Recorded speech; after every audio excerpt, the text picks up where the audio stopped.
I'm Amanda Gunter, one of the partners here at ACM. Today I'll be running through the budget events of the last few weeks. After 3 weeks of turmoil, the new Chancellor of the Exchequer, Jeremy Hunt, announced yesterday that many of the remaining tax cuts his predecessor Kwasi Kwarteng had announced just over 3 weeks earlier in the mini-budget will be reversed.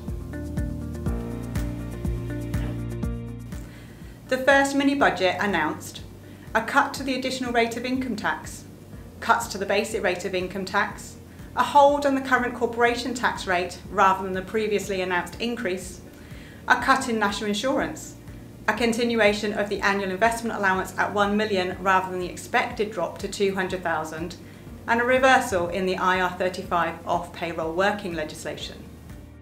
The mini-budget resulted in market turmoil, and after only 10 days we saw the first reversal where the previous Chancellor announced that the top rate of income tax would not be cut after all.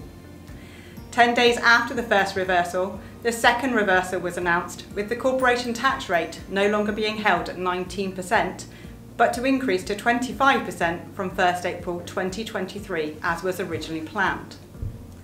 On Monday, Mr Hunt announced that he is reversing almost all of the tax cuts announced by his predecessor in the mini-budget.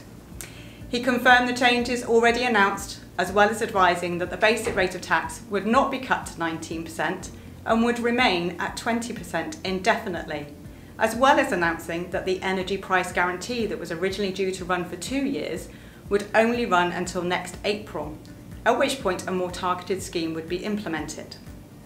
The Chancellor also announced that the IR35 changes, VAT-free shopping for overseas visitors, and changes in alcohol duties announced at the original mini-budget would be scrapped.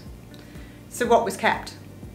The three biggest keepers were the drop in national insurance, the increase in stamp duty land tax thresholds, and the retention of the annual investment allowance at 1 million. The additional 1.25% national insurance contribution that was introduced in April this year to help fund the NHS will be dropped from the beginning of November. The increase in the stamp duty land tax thresholds that were announced and immediately implemented on 23rd of September will continue, and the annual investment allowance will be permanently retained at 1 million.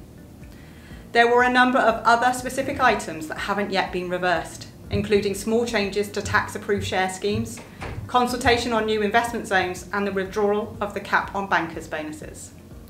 During the Chancellor's speech, he mooted that there may be further tax changes to come, and with his presentation of the annual economic report due on 31st of October, it will be interesting to see how many more changes there are.